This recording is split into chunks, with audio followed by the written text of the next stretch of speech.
बिस्मिल्लाहिर्रहमानिर्रहीम। Welcome back to west academy. So जी next step हमारे पास है जिसके ऊपर हमने बात करना है। हमने जी जो टॉपिक लिया हुआ है, जो चैप्टर स्टार्ट किया हुआ है, वो तो आपको पता है, analysis of business transactions and regarding the business transaction. तो जी क्या आगे जो नेक्स्ट टाइम हमारे पास इवेंट हमने पढ़ लिए, समझ लिए, ट्रांजैक्शन समझ लिए। अब हमने समझना है डबल एंट्री सिस्टम। अब ये क्या चीज़ है, इसमें क्या चीज़ है, सब कुछ। आप अगर तो न्यू हैं तो टॉपिक की तरफ जाने से पहले, कंटिन्यू करने से पहले आप ज़रूर चैनल को सब्सक्राइब करें, लाइक करें, शेयर करें, ताकि ये कि उन बच्चों तक ये वीडियोस पहुंच सके, ताकि ये कि वो आराम से अपना जो तालीमी निज़ाम है साहब वो जारी कर सकें, रख सकें और इसको अच्छे तरीके से सीख सकें। सो जी नेक्स्ट स्टेप हमारे पास है, वो आज का टॉपिक है डबल एंट्री सिस्टम। अब क्या चीज़ है double entry system? Main basic system जो कि हम फॉलो करते हैं हर एक चीज़ की ट्रांजैक्शन, जो बिज़नेस ट्रांजैक्शन है, जो कि जिसमें पैसे का लेन देन है, हर कारोबार में ये रिकॉर्डिंग होती है। यानी हमने जो सिस्टम बेसिकली यूज़ करना है, अपनी चीज़ें, अपनी ट्रांजैक्शंस जो बिज़नेस में हुई, वो जो मॉनेटरी ट्रांजैक्शंस थी, उनको रिकॉर्ड करने के लिए, बुक कीपिंग के लिए जो सिस्टम हम यूज़ करते हैं, जो नॉर्मली कॉमनली यूज़ होता है, वो डबल एंट्री सिस्टम है। डबल एंट्री सिस्टम से मुराद ये है कि हर डेबिट के लिए एक क्रेडिट होता है। यानी डेबिट और क्रेडिट अकाउंट जो होते हैं वो एट ए टाइम रिकॉर्ड होते हैं। यानी एक डेबिट साइड पे रिकॉर्डिंग होती है तो क्रेडिट साइड पे भी उतनी ही अमाउंट के साथ रिकॉर्डिंग होती है। तो इसको हम देखेंगे आज, इसका मतलब क्या है और इसको समझेंगे। ठीक है जी। अब डबल एंट्री सिस्टम आपको थीम तो पता चल गई कि मेन बेस है क्या, कि जिससे हमने रिकॉर्डिंग करनी है, और बेस एक डेबिट के लिए क्रेडिट होगा। इसका मतलब क्या है? यानी जिस वक्त हमने डेबिट साइड पे लिखना है रकम कोई भी, यानी तो क्रेडिट साइड पे भी हमें लिखनी पड़ेगी। ठीक है। यानी डबल एंट्री सिस्टम से मुराद है हमने डबल एंट्री करनी है, एक डेबिट करेंगे, दूसरा क्रेडिट करेंगे। जैसे कि पता चल गया डेबिट बैलेंस और क्रेडिट बैलेंस। अब ये क्या क्या चीज़ें हैं, किस लिहाज से, और इसको करने का मकसद इसके चैप्टर के साथ क्या लिंक करता है। अब याद रखें हमने ट्रांजैक्शन की एनालिसिस करनी। एनालिसिस से मुराद ये है कि डेबिट साइड पे क्या इजाफा हो रहा है, डेबिट साइड में क्या वो एसेट है, एसेट में इजाफा हो रहा है, यहाँ किस में इजाफा हो रहा है, लाइबिलिटी में इजाफा हो रहा है, तो उसको डेबिट साइड शो लिखते हैं, वो क्रेडिट साइड शो करते हैं। क्या चीज़ें वो साथ साथ सारी इसके साथ लिंक करेंगे।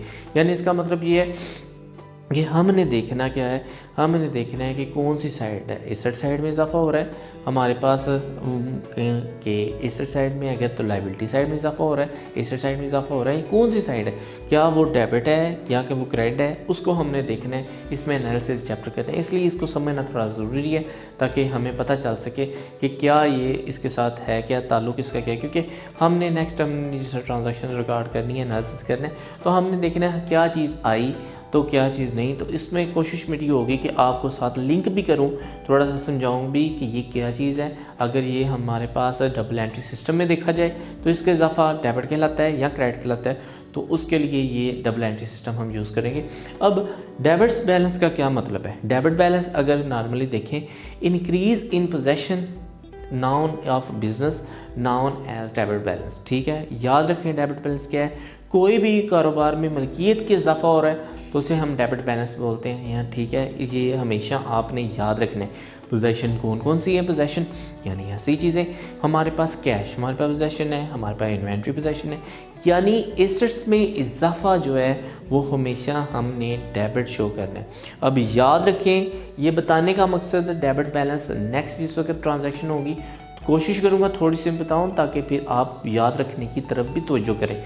ठीक है। सो इसको अच्छे तरीके से समझना है कि हमारी पोजीशन कौन सी है। एसेट, एसेट्स में क्या चीज़ें, क्या मत फिक्स एसेट है? नो, इसमें क्या है, हमारे पास वो कैश भी है, वो हमारे पास बैंक भी है, कैश एट बैंक भी है, कैश इन हैंड है, हमारे पास इन्वेंट्री है, हमारे पास प्रीपेड है एक्सपेंसेस हैं, हमारे पास मर्चेंडाइजेज हैं, ये सारे हमारे पास एसेट्स हैं।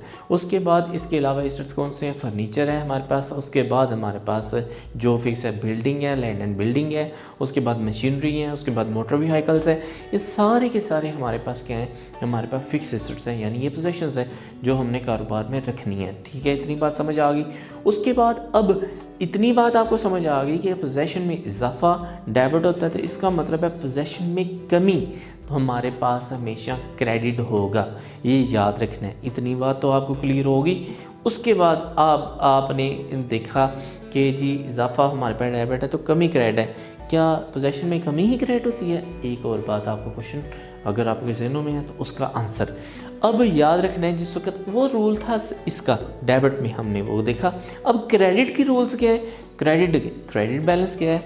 इंक्रीज इन कैपिटल, हमारे पास जिस वक्त भी कैपिटल में इजाफा होगा तो उसको हमने क्या बोलना है? क्रेडिट बैलेंस करें। अब याद रखें इंक्रीज़ अगर कैपिटल में है तो क्रेडिट हो रहा है, तो मीन के डेबिट अगर किस वक्त होगा? जिस वक्त डिक्रीज़ इन कैपिटल होगा। डिक्रीज़ इन कैपिटल का मतलब क्या है? यानी कैपिटल में इजाफा जिस वक्त होगा तो वो क्रेडिट होते हैं हमेशा। जिस वक्त कमी होगी यानी ड्राइंग की सूरत में हम कोई चीज़ कैपिटल में से निकाल के अपने घरेलू इस्तेमाल के लिए लेके जा रहे हैं तो वो चीज़ हमारे पास हमेशा याद रखें वो डेबिट होगी।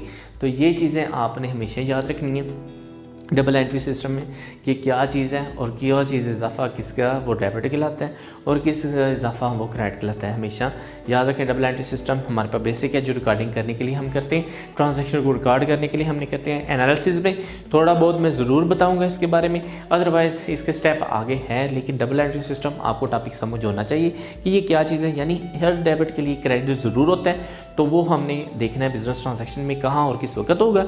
साथ साथ मैं ज़रूर बताऊँगा आपको। अब जैसा कि डेबिट बैलेंस है, डेबिट बैलेंस क्या है? ठीक है, इंक्रीज़ इन पोजेशन, ठीक है, हमारे पास वो डेबिट बैलेंस है। ठीक है, याद रखेंगे पोजेशन में जिस वक्त इजाफा होगा वो डेबिट होता है, पोजेशन में हमारे एसेट्स होते हैं, और जिस वक्त पोजेशन में कमी होती है तो वो क्रेडिट होता है अगर पोजेशन में देखा जाए।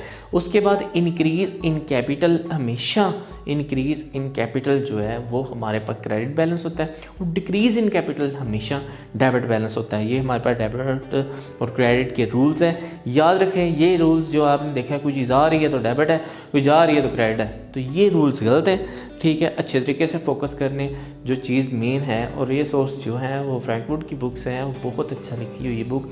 तो आप लोग कोशिश किया करें अच्छी चीज़ों को ज़हन में शामिल रखें। हर एक उस्ताद बहुत अच्छा होता है, कोई उस्ताद गलत नहीं होता। ठीक है, याद रखें अच्छी चीज़ें मिलें ऐड कर लें, गलत मिलें तो उसे ज़रूर माइनस करें। ये ना करें कि जी कि पिछली चीज़ें निकाल दें, हर एक चीज़ रखें लेकिन न्यू चीज़ें निकलें उसे एडिशनल ऐड करें। तो इस तरह आपका नॉलेज इजाफा होगा, क्योंकि मरने दम तक इंसान सीखता रहता है, कभी भी बंदा फुलफिल नहीं होता। सो इसको अच्छे तरीके से रिवाइज करिएगा, ज़हन नशीन करिएगा अपना और अपने प्यारों का ख्याल रखिएगा। अल्लाह हाफ़िज़।